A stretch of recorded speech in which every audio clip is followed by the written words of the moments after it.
कार्यकर्त्याची झाली bypass surgery. युवा नेते रविराज देसाई यांनी घरी जाऊन घेतली भेट। नेत्याने कार्यकर्ता कसा सांभाळावा याचा आदर्श पालकमंत्री शंभूराज देसाई यांचे बंधू युवा नेते रविराज देसाई यांनी घालून दिलाय।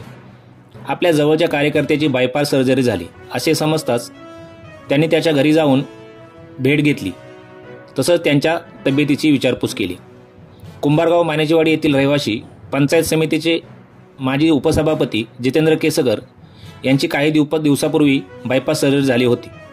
ते पालकमंत्री शंभूराज देसाई यांचे कट्टर कार्यकर्ते। केसकर यांची बायपास सर्जरी झाली ही गोष्ट समजल्यावर युवा नेते रविराज देसाई यांना राहावेनासं झालं। त्यांनी तडक केसकर यांच्या घरी जाऊन त्यांची भेट घेत आस्थेने विचारपूस केली, तसेच त्यांना धीर दिला। यावेळी बाळासाहेब देसाई सहकारी साखर कारखान्याचे माजी चेअरमन विद्यमान संचालक डॉक्टर दिलीपराव चव्हाण उपस्थित होते। केसकर यांच्या कुटुंबियांची देखील देसाई यांनी विचारपूस करत आम्ही तुमच्या सर्व कुटुंबियांच्या पाठीशी असल्याचा विश्वास दिला। देसाई यांच्या साध्या माणुसकीने जितेंद्र केसकर तसेच त्यांचे कुटुंबीय काही वेळ भावूक झाल्याचे पाहायला मिळाले। यावेळी जितेंद्र केसकर म्हणाले की युवा नेते रविराज देसाई मला भेटायला आले, यातच सगळं आलं। मी भरून पावलो। कार्यकर्ता अडचणीत आहे हे कळताच नेता भेटायला येतो, म्हणजे नेत्याला कार्यकर्त्याची काळजी असते।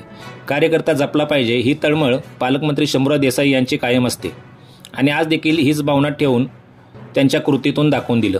साप्ताहिक कुंजाई पर्व न्यूज संपादक प्रदीप मानेसह प्रतिनिधी कुणाल माने, कुंभारगाव।